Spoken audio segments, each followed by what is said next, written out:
ಮಹಾದೇವಿ ಅಮ್ಮ ಶ್ರೀ ಚಕ್ರವಾಸಿನಿ ಮಹಾದೇವಿ ಅಮ್ಮ ಶ್ರೀ ಸಿಂಹವಾಹಿನಿ.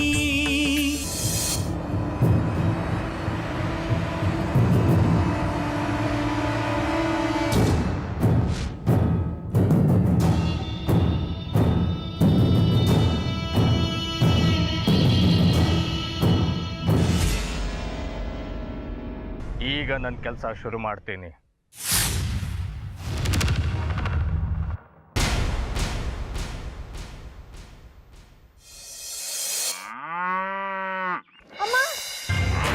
ನೀವೇ ಯಜಮಾನ್ರೆ? ಯಜಮಾನ್ರೆ ಅಂತೀಯಾ? ಯಜಮಾನ್ರೆ ಕೊಡೋ ಗೌರವನೇ ಕೊಡಲ್ಲ ನಂಗೆ ನೀನು. ಅಂತದ್ ನಾನೇನು ಮಾಡಿದೆ ಯಜಮಾನ್ರೆ?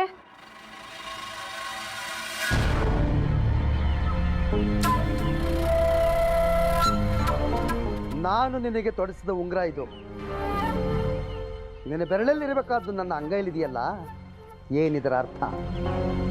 ಅದು ಅದು ನಾನು ತೊಡಿಸಿದ ಉಂಗುರ ಬಿಚ್ಚಿದೀಯಾ? ಯಾಕೆ? ಯಾರನ್ನು ಕೇಳಿ ಬಿಚ್ಚಿದೆ?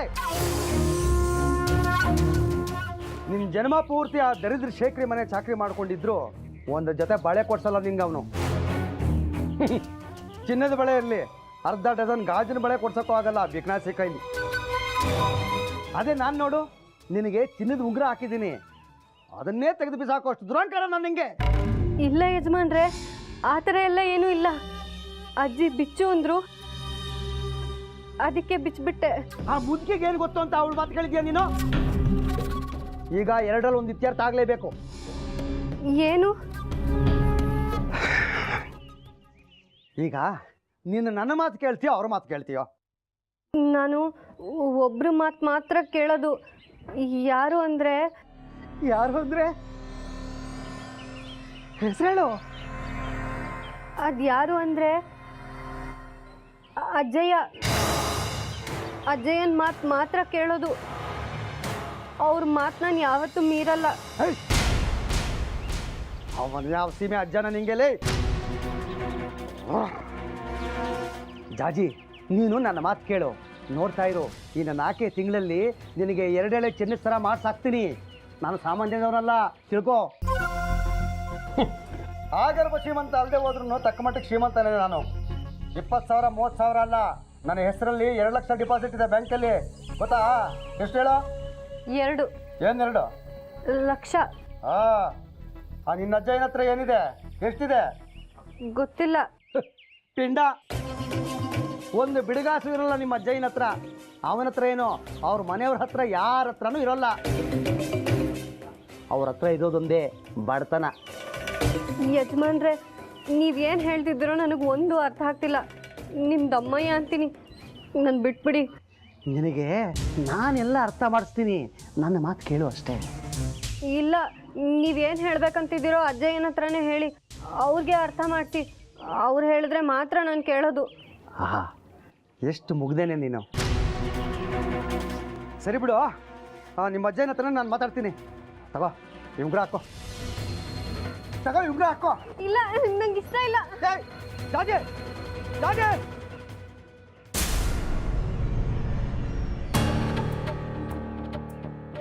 ನನ್ನ ಬಾಯಿಂದ ಬರೋ ಮಾತೆಲ್ಲ ಸತ್ಯ ಆಗುತ್ತೆ ಅಂತ ಈಗಲಾದರೂ ನಂಬ್ತೀರ ಆರಾದ್ರೆ? ನೀನು ಬಿಡಪ್ಪ, ಮಹಾನ್ ಪ್ರಚಂಡ. ಒಂದು ನಿಮಿಷ. ಏನಾಯ್ತು ಆರಾದ್ರೆ? ಇದಕ್ಕಿದ್ದಂಗೆ ನಿಮಗೆ ಏನಾಯ್ತು? ತಾಳ್ಮೆ ಇರಲಿ. ಆ ತಾಯಿ ನನ್ನ ಹರಕೆನ ಪೂರೈಸಿದ್ದಾಳೆ. ತಗೋ, ಈ 100 ರೂಪಾಯಿಗೂ ತೆಂಗಿನಕಾಯಿ ತೊಗೊಂಡು ಬಾ. ನಾನು ತಾಯಿಗೆ ಈಡ್ಗಾಯಿ ಹೊಡಿಬೇಕು, ನನ್ನ ಹರಕೆನ ಪೂರೈಸಬೇಕು. ನೀವೇನು ಹರಕೆ ಹೊತ್ತಿದ್ರೆ ಆರಾದ್ರೆ? ಅದು ಈ ವಿಚಾರದಲ್ಲಿ? ಈ ಜಗ್ಗಿಗೆ ಆ ಹುಡುಗಿ ಜಾಜಿ ಸಿಕ್ಕದೆ ಹೋದರೆ ನಾನು 100 ರೂಪಾಯಿ ತೆಂಗಿನಕಾಯಿ ಉಳಿಸ್ತೀನಿ ಅಂತ ಆ ತಾಯಿ ಹತ್ರ ಹರಕೆ ಹೊತ್ಕೊಂಡಿದ್ದೆ. ರೀ ಯಾರಾದ್ರೆ, ನಾನು ನಿಮ್ಮನ್ನು ಏನೋ ಅಂದ್ಕೊಂಡಿದ್ದೆ. ಸರಿಯಾದ ಆಸಾಮಿ ನೀವು. ದೇವರ ದಯದಿಂದ ಈ ಜಗ್ಗಿಗೆ ಆ ಹುಡುಗಿ ಸಿಕ್ಕಲಿಲ್ಲ. ಒಂದು ವೇಳೆ ಏನಾದರೂ ಸಿಕ್ಕಿದ್ದಿದ್ರೆ ಏನಾಗ್ತಾಯಿತ್ತು? ಒಂದು ವೇಳೆ ಏನಾದರೂ ಆ ಹುಡುಗಿ ಅವನಿಗೆ ಸಿಕ್ಕಿದ್ದಿದ್ರೆ ನನ್ನ ಹೊಟ್ಟೆ ಕೊತ ಕೊತ ಕೊತ ಕೊದ್ದು ಅಲ್ಸರ್ ಬಂದ್ಬಿಡೋದು. ರೀ ಯಾರಾದ್ರೆ, ಜಗ್ಗಿಗೆ ಆ ಹುಡುಗಿ ಸಿಕ್ಕಿದ್ದಿದ್ರೆ ನಿಮ್ಮ ಹೊಟ್ಟೆ ಹಾಕಿ ಉರಿಬೇಕು? ಏನಪ್ಪ ನೀನು ಹೀಗೆ ಕೇಳಿಬಿಟ್ಟೆ. ನೋಡು, ನನಗೆ ಇಂಥ ಅನ್ಯಾಯಗಳನ್ನ ಸಹಿಸೋಕ್ಕಾಗಲ್ಲ. ನಮಗೆ ದಕ್ಕದಲ್ಲೇ ಇದ್ದಿದ್ದು ನಮ್ಮ ಸ್ನೇಹಿತರಿಗೂ ದಕ್ಕಬಾರ್ದು. ಹಾ ಎಂಥ ಮಹಾನ್ ಭಾವ್ರು ನೀವು. ಬನ್ನಿ ಬನ್ನಿ. ಇಲ್ಲ ಜಗ್ಗಿ, ನಾವೆಲ್ಲ ನೋಡಿದ್ವಿ ಕಣ. ಏನು ಅವಮಾನನೋ ಇದು. ನನ್ನ ಮಕ್ಕಳ, ನೀವು ನನ್ನ ಸ್ನೇಹಿತರ? ಎಂಥ ಶತ್ರುಗಳಿಗೂ ಬೇಡ ನಿಮ್ಮಂಥ ಸ್ನೇಹಿತರು. ನೀನು ನಮ್ಮ ಬಗ್ಗೆ ತಪ್ಪು ತಿಳ್ಕೊಂಡಿದ್ಯಾ? ನಾನೇನಪ್ಪ ನಾನು ಹೇಳ್ತೀನಿ ಕೇಳ್ರೋ, ಇನ್ನು 6 ತಿಂಗಳು ಇಷ್ಟೇಳೋ 6 ಇನ್ನು 6 ತಿಂಗಳ ಒಳಗೆ ಭರ್ಜರಿ ಲಾಡು ಊಟ ಹಾಕಿಸ್ತೀನಿ. ನನಗೂ ಜಾಜಿಗೂ ಮದುವೆ. ಬಂದು ಹೊಟ್ಟೆ ತುಂಬ ತಿನ್ಕೊಂಡೋಗಿ ದರಿದ್ರ ನನ್ನ ಮಕ್ಕಳ.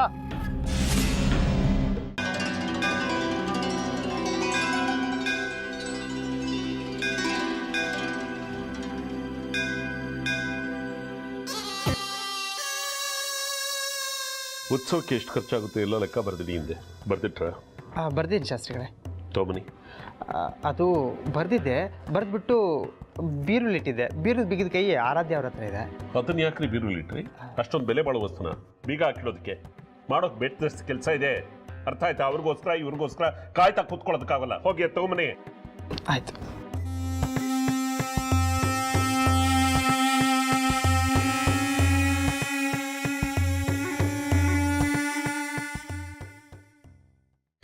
ನಮಸ್ಕಾರ ವಿರೂಪಾಕ್ಷ ಶಾಸ್ತ್ರಿಗಳೇ, ನೀವು ಇಲ್ಲೇ ಸಿಕ್ಕಿದ್ದು ಒಳ್ಳೇದಾಯಿತು. ನಮಸ್ಕಾರ ಗೋಪಾಲ ಸ್ವಾಮಿಗಳೇ. ನಾನು ಇಲ್ಲಿಲ್ಲದೆ ಇನ್ನೆಲ್ಲೂ ಹೋಗೋದಕ್ಕಾಗುತ್ತೆ ಹೇಳಿ? ಏನು ಪಟಾಲೆಮ್ಮೆ ಕರ್ಕೊಂಡ್ಬಂದಿದ್ರಿ? ಏನು ವಿಚಾರ? ಉತ್ಸವ ಹತ್ರ ಬರ್ತಾ ಇದೆಯಲ್ಲ, ಆ ವಿಚಾರವಾಗಿ ತಮ್ಮ ಹತ್ರ ಮಾತಾಡೋಣ ಅಂತ ಬಂದ್ವಿ. ಹೌದು ಗೋಪಾಲ ಸ್ವಾಮಿಗಳೇ, ಉತ್ಸವ ಹತ್ರ ಬಂದೇ ಬಿಡ್ತು. ಬೆಟ್ಟದಷ್ಟು ಕೆಲಸ ಇದೆ. ಎಲ್ಲನೂ ಒಂದೊಂದಾಗಿ ವ್ಯವಸ್ಥೆ ಮಾಡ್ತಾ ಇದ್ದೀನಿ. ಹಾಂ, ಉತ್ಸವ ಸಮಯದಲ್ಲಿ ನಿಮ್ಗಳ ಸಹಕಾರನೂ ಬೇಕು. ಸಿದ್ಧವಾಗಿರಿ. ಖಂಡಿತ ಶಾಸ್ತ್ರಿಗಳೇ, ನಾವು ಉತ್ಸವದವರೆಗೂ ಕಾಯರಲ್ಲ. ಈಗಲಿಂದಲೇ ನಾವು ನಿಮ್ಗೆ ಸಹಾಯ ಮಾಡೋಣ ಅಂತ ಬಂದಿದ್ದೀವಿ. ಭಾಳ ಸಂತೋಷ. ಉತ್ಸವ ಸಮಯದಲ್ಲಿ ಜನಶಕ್ತಿ ಬಹಳ ಮುಖ್ಯ. ಅದು ಉತ್ಸವಕ್ಕೆ ಧನ ಸಹಾಯ ಮಾಡೋದಕ್ಕೆ. ನಾವುಗಳೀಗ ಅದಕ್ಕೆ ಬಂದಿದ್ದೀವಿ ಶಾಸ್ತ್ರಿಗಳೇ. ಓಹೋ, ಎಂಥ ಸಂತೋಷವಾದ ಸಮಾಚಾರ. ನನ್ನ ಮನಸ್ಸಿನ ಭಾರನ ಸ್ವಲ್ಪ ಮಟ್ಟಿಗಾದರೂ ಕಡಿಮೆ ಮಾಡಿದ್ದೀರಿ ನೀವು. ದೊಡ್ಡ ಮಾತಾಡ್ತಾ ಇದ್ದೀರಿ, ಇದು ನಮ್ಮ ಕರ್ತವ್ಯ. ಸರಿ, ಪಕ್ಕದ ಕೋಣೆಯಲ್ಲಿ ನಮ್ಮ ಗುಮಾಸ್ತಿದ ಅವ್ರ ಕೈಲಿ ಹಣ ಕೊಟ್ಬಿಡಿ. ತಕ್ಷಣ ರಶೀತಿನ ಕೊಡ್ತಾರೆ. ಶಾಸ್ತ್ರಿಗಳೇ, ಒಂದು ಮಾತು, ತಾವು ತಪ್ಪು ತಿಳ್ಕೊಬಾರ್ದು. ಅಯ್ಯೋ, ಸಂಕೋಚ ಅದಕ್ಕೆ ಹೇಳಿ, ಪರವಾಗಿಲ್ಲ. ದುಡ್ಡನ್ನ ಗುಮಾಸ್ತರ ಕೈ ಕೊಡೋದು ತೀರಾ ಅನಿವಾರ್ಯ ಆದರೆ ಕೊಡ್ತೀವಿ, ಆದರೆ ಅದು ನಮಗೆ ತೃಪ್ತಿ ಕೊಡಲ್ಲ. ಅಂದರೆ ಕ್ಷಮಿಸಿ, ಅರ್ಥವಾಗಲಿಲ್ಲ. ಇವರೇನು ಹೇಳ್ತಾ ಇದ್ದಾರೆ ಅಂದರೆ, ಈ ದುಡ್ಡನ್ನು ಅದು ನಿಮ್ಮ ಕೈಗೆ ಕೊಟ್ಟರೆ ನಮ್ಮೆಲ್ಲರ ಮನಸ್ಸಿಗೂ ಸಮಾಧಾನ ಆಗುತ್ತೆ ಅಂತ. ಹೌದು ಶಾಸ್ತ್ರಿಗಳೇ, ದುಡ್ಡನ್ನು ನಿಮ್ಮ ಅಮೃತಾಸ್ತಿಗೆ ಒಪ್ಪಿಸ್ಬೇಕು ಅನ್ನೋದೇ ನಮ್ಮ ಆಸೆ. ಏನು ಹೇಳಲಿ ಇದಕ್ಕೆ? ಶಾಸ್ತ್ರಿಗಳೇ, ನಾವು ಕೊಡಕ್ಕೆ ಬಂದಿರೋದು 100,000 ದೇಣಿಗೆ ಅಲ್ಲ. ಶಾಸ್ತ್ರಿಗಳೇ, ಇಡೀ ಊರಿನ ಜನ ಎಲ್ಲ ಸೇರಿಸಿ ಕೊಟ್ಟಿರೋ 1.5 ಲಕ್ಷ ರೂಪಾಯಿ ದೇಣಿಗೆ ತಗೊಳ್ಳಿ.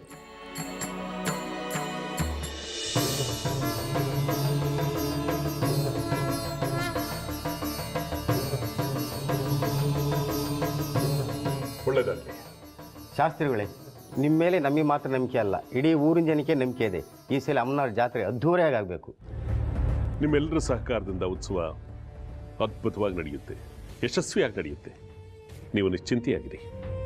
ನೀವು ಕೊಟ್ಟಿದ್ದೀರಲ್ಲ ದೇಣಿಗೆ, ಇದಕ್ಕೆ ಗುಮಾಸ್ತರು ರಸೀದಿ ಕೊಡ್ತಾರೆ. ಮರೀದೆ ತಗೊಂಡು ಹೋಗಿ. ಒಳ್ಳೆಯದಾಗಲಿ. ಹಾಗೆ ಹೇಳಿ ನಮಗೆ ಅವಮಾನ ಮಾಡಬೇಡಿ ಶಾಸ್ತ್ರಿಗಳೇ. ರಸೀದಿ ಇಸ್ಕೊಳ್ಳೋಕ್ಕೆ ನಾವು ವ್ಯಾಪಾರ ಮಾಡೋಕ್ಕೆ ಬಂದಿಲ್ಲ. ಉತ್ಸವಕ್ಕೆ ಬೇರೆ ಏನಾದರೂ ಸಹಾಯ ಬೇಕಿದ್ರೆ ನಮ್ಗೆ ಹೇಳಿ ಶಾಸ್ತ್ರಿಗಳೇ. 23 ವರ್ಷಕ್ಕೊಮ್ಮೆ ನಡೆಯುವ ಉತ್ಸವನ ನಾವು ನೋಡೋದಕ್ಕೆ, ಭಾಗವಹಿಸೋದಕ್ಕೆ ನಾವು ಪುಣ್ಯ ಮಾಡಿದ್ದೀವಿ. ಈ ಉತ್ಸವಕ್ಕೆ ನಮ್ಮ ಕೈಲಾದಷ್ಟು ಅಳಿಲು ಸೇವೆ ಮಾಡೋಣ ಅಂತ. ಎಲ್ಲರೂ ಸೇರಿ ಶ್ರಮಿಸಿದಾಗ ಯಶಸ್ಸು ಖಂಡಿತ ಸಿಗುತ್ತೆ. ಅದಕ್ಕೆ ಉದಾಹರಣೆ ಅಂದರೆ, ಶ್ರೀರಾಮಚಂದ್ರ ಸೀತಾಮಾತೆನ ರಾವಣನಿಂದ ರಕ್ಷಿಸೋದಕ್ಕೋಸ್ಕರ ಲಂಕೆಗೆ ಹೊರಟಾಗ ಆ ಸಮುದ್ರಕ್ಕೆ ಸೇತುವೆಯನ್ನು ಕಟ್ಟೋದಕ್ಕೆ ಸಹಾಯ ಮಾಡಿದ್ದು ವಾನರ ಸೇನೆ. ಅದು ಮಾಡಿದ್ದು ಅಳಿಲು ಸೇವೆನೇ. ಹಾಗೆ ನೀವೆಲ್ಲರೂ ನಿಮ್ಮ ಶಕ್ತಿಯಾನುಸಾರ ನಿಮ್ಮ ಸಹಾಯ ಹಸ್ತವನ್ನು ಚಾಚಿದ್ದಕ್ಕೆ ನಾನು ಸದಾ ನಿಮಗೆ ಚಿರಋಣಿ. ತಾವು ನಮ್ಗೆ ಅಪ್ಪಣೆ ಕೊಟ್ಟರೆ ಹೋಗಿ ಬನ್ನಿ. ಒಳ್ಳೆಯದಾಗಲಿ.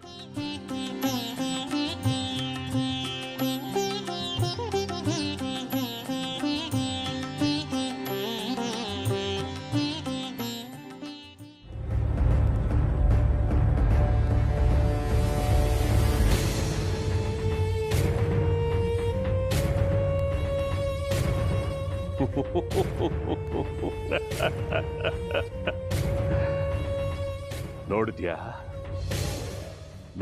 ನನ್ನ ವರ್ಚಸ್ಸು ಏನು ಅಂತ?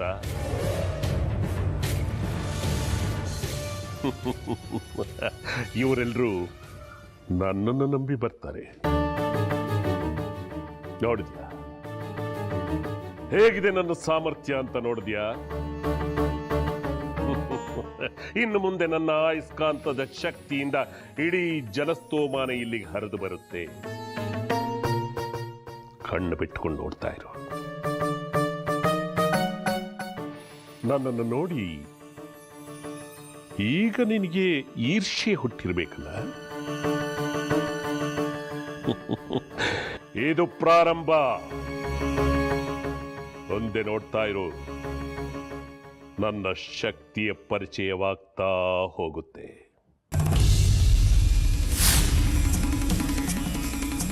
ಆಗ್ತಾ ಹೋಗುತ್ತೆ.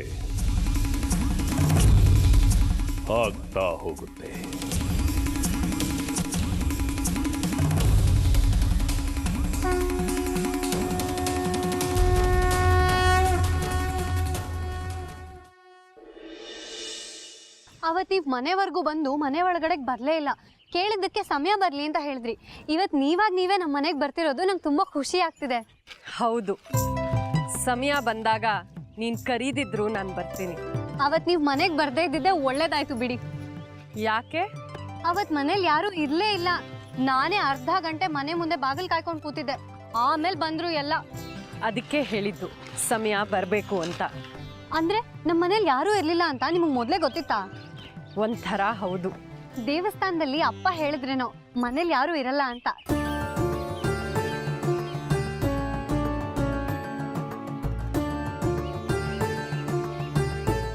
ಅದೆಂತ ನಗೆ ನಗ್ತೀರಿ ನೀವು? ಒಂದೊಂದು ನಗುಗೂ ಒಂದೊಂದು ಅರ್ಥ. ನನ್ಗಂತೂ ಏನೂ ಅರ್ಥ ಆಗಲ್ಲ. ನಾನು ಇಂಥ ಪ್ರಶ್ನೆಗಳನ್ನ ಕೇಳಿದ್ರೆ ಹೀಗೆ ನಕ್ಬಿಟ್ಟು ಸುಮ್ಮನಾಗ್ಬಿಡ್ತೀರಿ. ಮಾತು ಬೆಳ್ಳಿ, ಮೌನ ಬಂಗಾರ. ನೋಡಿ ಮತ್ತೆ ಒಗಟು.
कदम्बवनचारिणी मुनिकदम्बकादम्बिनी ನಿದಂ ಭಜಿತ ಭೂತರ ಸುರನಿತಂಬಿನಿ ಸೇವಿತ.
कमनीयतनुलते त्वां कं चापि कालमनुचिन्त्य हृदब्ज मध्ये कामं प्रहर्षभरितेन मया तवाद्या पुष्पाञ्जलिश्चरणयोदयमम्बकीर्णः.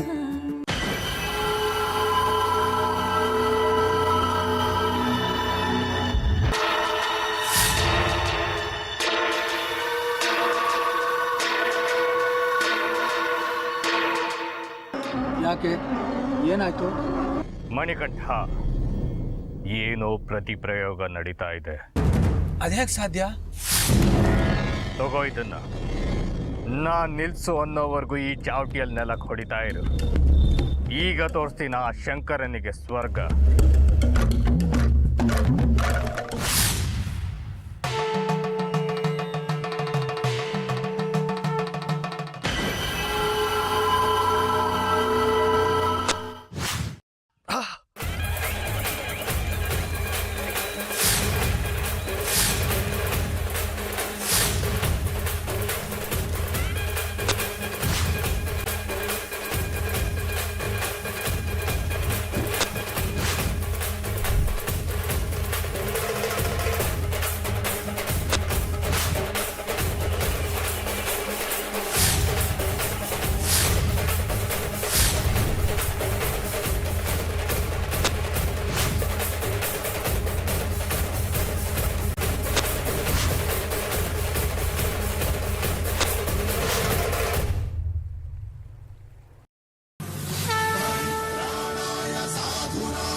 ಇದೇನಿದು? ನಾನು ಹೊಡೆದ ಏಟ್ಗಳೆಲ್ಲ ನಮ್ಮ ಶತ್ರು ಬೀಳ್ತಿದೆ ಅಂತ ಜೋರಾಗಿ ಬಾರಿಸ್ತಿದ್ದೆ. ಈಗ ನೋಡಿದ್ರೆ ಎಲ್ಲ ಏಟ್ಗಳು ನಿಮಗೆ ಬಿದ್ದಿದೆ. ಈಗೇನು ಮಾಡೋದು? ನಾನು ಕೊಟ್ಟಿದ್ದನ್ನ ನಿಜವಾಗ್ಲೂ ಅವ್ರ ಮನೆ ಮುಂದೆ ನೆಲದಲ್ಲಿ ಹೂತ್ ಬಂದಿದ್ಯಾ ಮಣಿಕಂಠ? ಅದ್ರ ಬಗ್ಗೆ ಎಳ್ಳಷ್ಟು ಸಂಶಯ ಬೇಡ. ಎಲ್ಲಿ ಹೂತ್ ಬಂದಿದ್ಯಾ? ಲಲಿತಮ್ಮನವ್ರ ಮನೆ ಮುಂದೆ ಪೂರ್ವ ದಿಕ್ಕಿಗೆ ಹೂತ್ ಬಂದಿದ್ದೀನಿ. ಇಲ್ಲ, ಅದಲ್ಲಿಲ್ಲ, ಇಲ್ಲೇ ಎಲ್ಲೋ ಇದೆ.